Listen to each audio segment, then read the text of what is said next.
Hey everyone, welcome back. In this video, we are going to look at how to add components in UI Builder.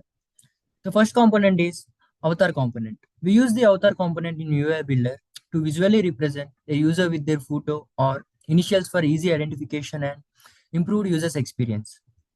Click on Add Content on Component or Context Tree, select a layout of your choice, and add avatar component. Give the username here.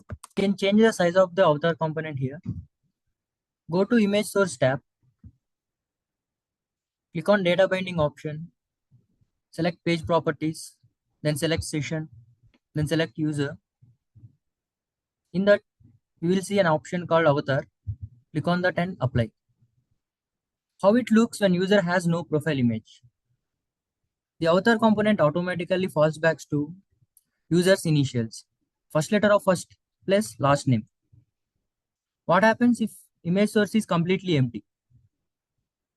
The component does not know what image to load, only the default avatar icon appears. And the next component is Stylized Text. Use Stylized Text in UI Builder, use it to display clean formatted text. On the right side, you have Components Configuration. Click on Configuration tab and under Text, type your custom text. Here I am giving welcome to our channel. There is another option, bind data option, to dynamically bind the component. You can also configure the text size under HTML tab.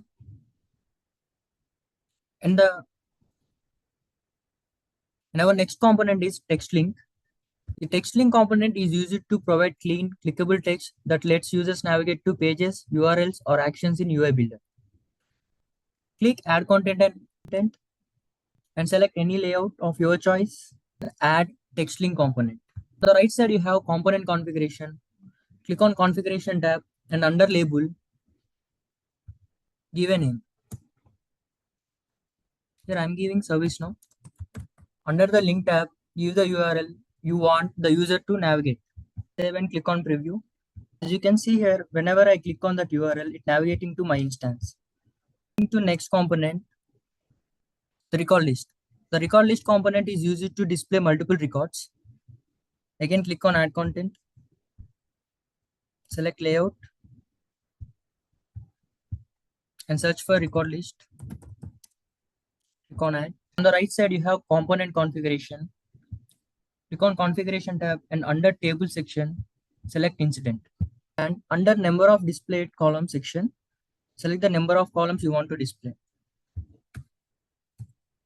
Here I am selecting 10. And here, click on Edit Filter. You can use any type of filters here. I am selecting Active is True. Click on Apply. If you see here, all the data organization and filter section, you can limit the number of records per page. I'm giving it as 10 here. So if you see here, it is only showing 10 records per page. That's it for the video. If you are finding this helpful, don't forget to like and subscribe. Thanks for watching, and I will see you in the next video.